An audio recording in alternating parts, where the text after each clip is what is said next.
Well, hello and good morning, students. This time we are taking the syllabus of class 11th English, and we have 3 books, one novel and 2 books. The book I'm taking today is Hornbill. We are starting this book, Hornbill.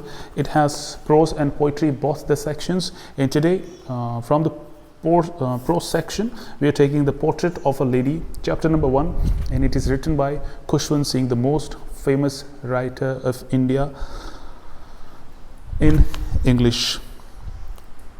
The Portrait of a Lady is actually the story tale or the portrait of the grandmother of the writer.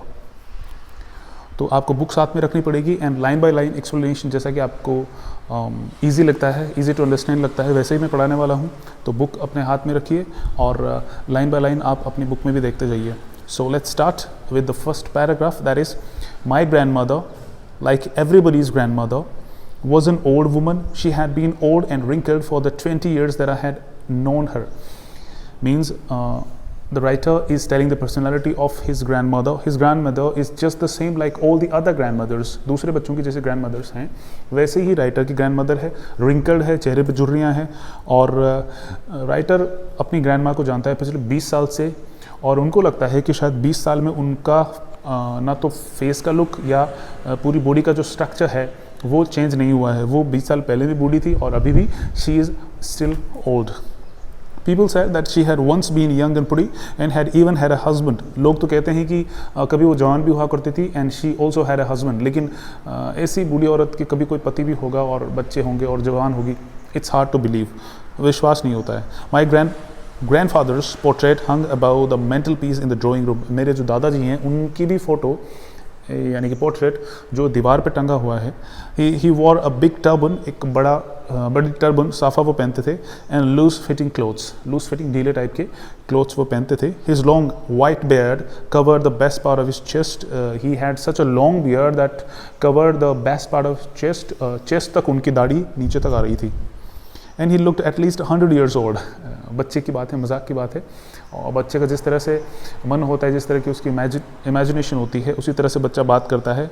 जितनी उसकी thinking developed होती है उसी तरह से वो बात करता है. और बच्चे को लग रहा है कि उसके जो दादाजी, बच्चा यहाँ पर अपने राइटर हैं खुशवंत सिंह, तो वो कह रहे हैं कि उनकी दादी तो पहले ही बहुत बूढ़ी है और जो दादाजी वो गुजर चुके हैं, ही हैज़ पास्ड अवे.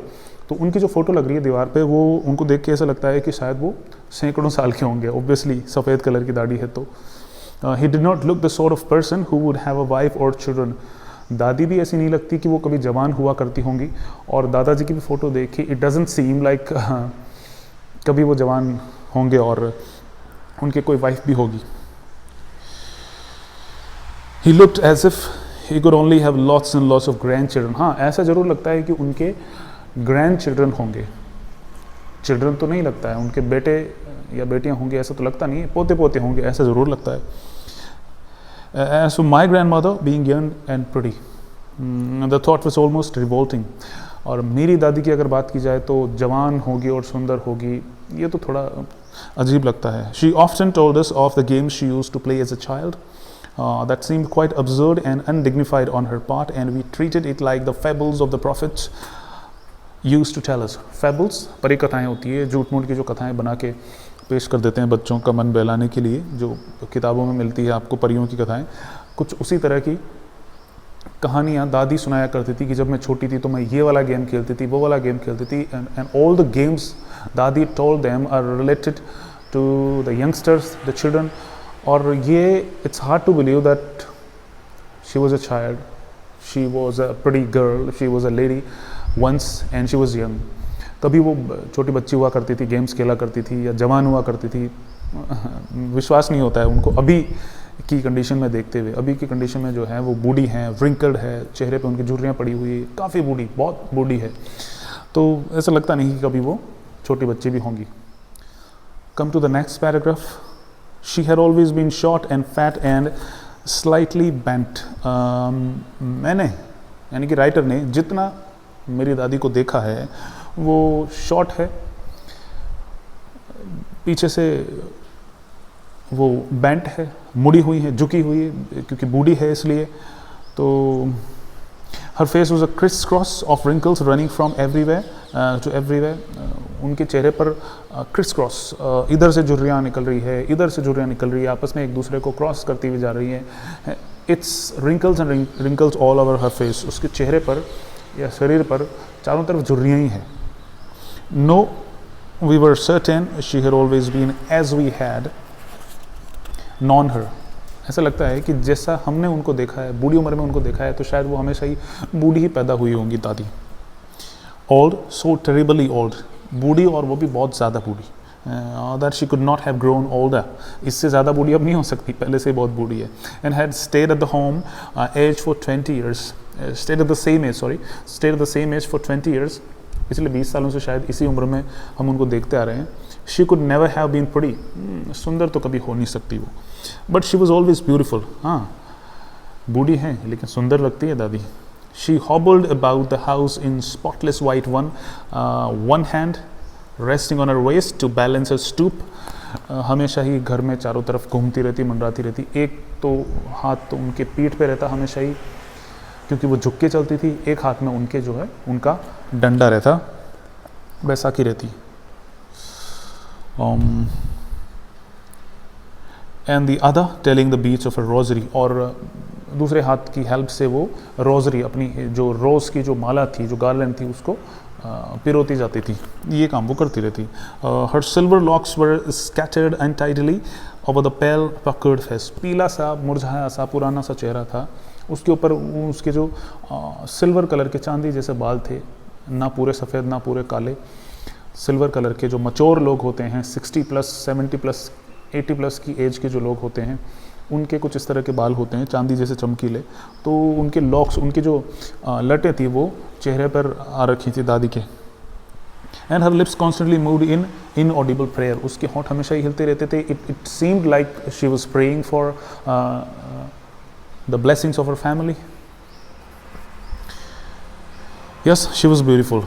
हाँ, दादी ब्यूटीफुल थी। अब ब्यूटीफुल का मतलब ये नहीं कि प्रिटी हो वो और गोरी हो, खूबसूरत हो, ऐसा नहीं। मन की खूबसूरती, रिलेशन की खूबसूरती, इमोशंस की खूबसूरती। दादी के साथ जो ग्रैंडसन के, जो पोते के जो राइटर थे, उनके जो इमोशंस जुड़े हुए थे, इमोशनल अटैचमेंट जो था, जो फीलिंग्स थी, उनके आपस में जो प्यार का रिलेशन था, दादी और पोते के बीच में जो प्यार वाला रिलेशन था, उसकी जो फीलिंग्स थी, according to that she looked beautiful. She was like the winter landscape in the mountains, an expanse of pure white serenity, breathing peace and contentment. सफ़ेद कपड़े पहने थे उसने, ऐसा लगता था विंटर मानसून हो। सर्दियों में बर्फ़ जमी रहती है चारों तरफ, बर्फीले इलाकों में, तो वाइटनेस ही वाइटनेस दिखती है। और दादी भी कुछ इसी तरह की वाइट ही दिखती थी हमेशा ही। वैसे white is also the symbol of peacefulness, शांति का प्रतीक है वाइट कलर। तो दादी ऑब्वियसली पीसफुली थी या पीस लविंग थी। Okay, come over to the third paragraph. My grandmother and I were good friends. It's known from the chapter. As you start the chapter, it seems like it is a relation between a loving grandmother and a loving grandson who are both connected with the bond of love. उनके बीच में जो प्यार का रिश्ता है, उसी की ये कहानी, या यूँ कहें कि ये चैप्टर है, डिटेल्स हैं उन्हीं दोनों के रिश्ते के बारे में। तो they were both good friends. My parents left me with her when they went to live in the city and we were constantly together. Writer के पेरेंट्स दादी को और राइटर को गांव में छोड़ के चले गए, because they were happy together. और पेरेंट्स शहर में चले गए कमाने खाने, और दादी को और पोते को गांव में छोड़ गए। She use to wake me up in the morning and get me ready for the school. दादी क्या करती, उसको जल्दी उठाती, राइटर को, और स्कूल के लिए रेडी करती। She said her morning prayer and monotonous sing song while she bathed and dressed me in the hope that I would listen and get to know it by heart. दादी मुझे जल्दी उठाती, नहलाती, तैयार करती और अपने पास बिठाती, प्रेयर्स वो करती। दादी को ऐसा लगता कि शायद मेरा ग्रैंडसन जो है वो मेरी प्रेयर्स को सुनेगा और शायद बाय हार्ट वो लर्न भी करे इनको, लेकिन the writer was not at all interested in that prayer. I listened because I liked her voice, but never bothered to learn it. Writer ने उनकी दादी की प्रेयर्स इसलिए सुनी क्योंकि दादी की आवाज़ उनको अच्छी लगती थी, लेकिन कभी भी कोशिश नहीं की. He never bothered to learn that prayer, कि प्रेयर को सीखा जाए. And probably she was